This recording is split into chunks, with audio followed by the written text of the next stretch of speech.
It is Saturday morning, 9 a.m., July the 23rd, 1994. I am 39 years old, and I'm sitting in my university office staring at my phone, and I am really anxious. I am scared to death. The phone rings, I pick it up, and the worst case scenario has just played out. A university researcher has infected themselves with an extremely exotic, dangerous virus, the Sabia virus. It's likely to be fatal. It's highly contagious. I am the university's point person. I recently became responsible for biosafety 4 weeks earlier, and I know almost nothing about it. I am in deep, deep shit. But I've got to show them that I can do it. My ego has taken over, and I am going to work as hard and as long as I can to demonstrate that I am competent. I work 18-hour grueling days for a week, hardly sleeping. But on Friday, I have to take 2 hours off to go to a doctor's appointment that I'd made 4 weeks earlier when I started getting these black and blues all over my body and this pain in the back of my head. And Dr. Babiars draws blood and looks at it and says, "Wow, this is thin." I say, "How thin?" "This is really thin. I'm gonna get it analyzed right away." And he calls me the next morning and says, "Go directly to the emergency room. Your platelet count is 6,000, 2% of normal. You're gonna bleed to death."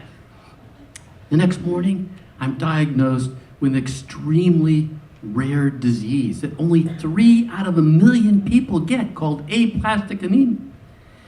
It's a disease where the bone marrow stops producing the red cells, the white cells, and the platelets that make up the blood. I have won the fucking lottery for rare diseases.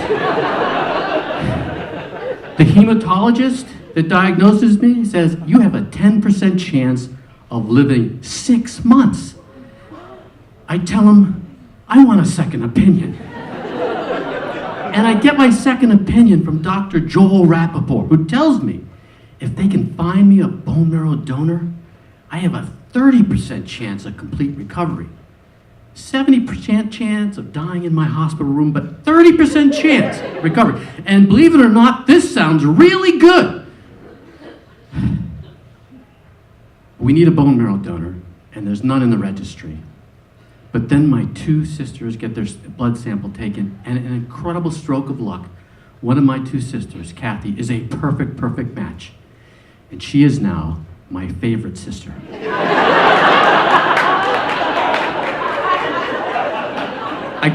I go into the hospital, bone marrow transplant unit, carrying my laptop, a couple of textbooks, and some writing paper. I'm thinking I'm gonna get some work done here. And the nurses are looking at me and they're smiling knowingly.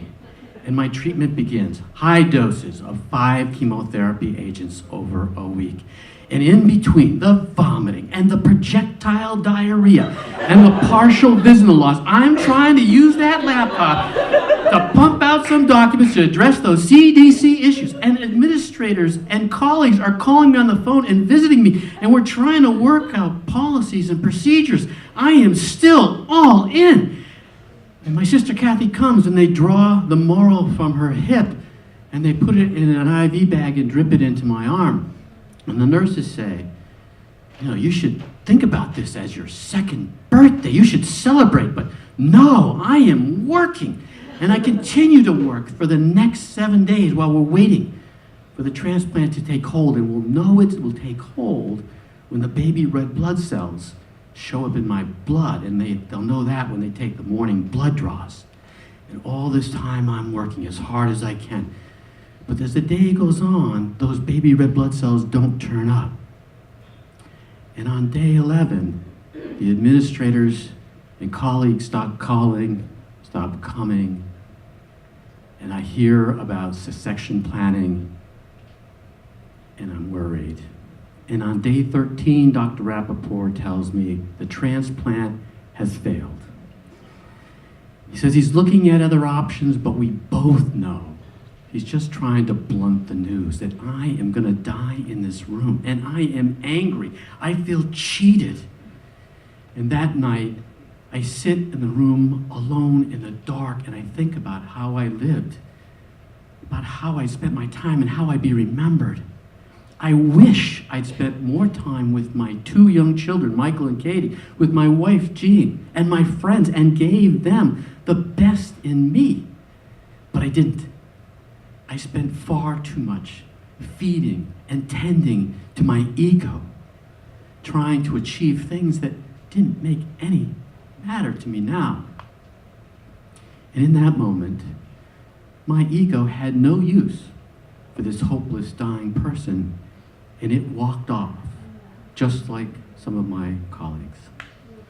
I curled up in my bed in fetal position, and I thought about the people that I loved and what I would say to them in my last days on earth.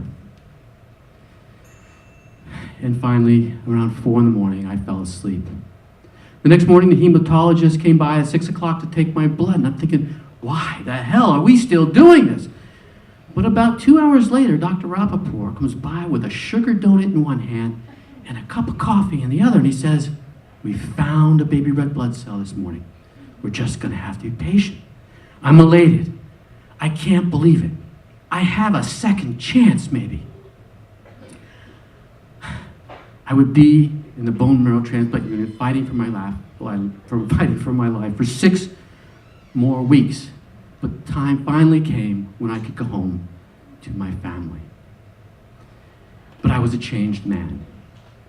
And when I got home, I left that status, high-paying job and took a job that a lot of other people thought was far below what I should have.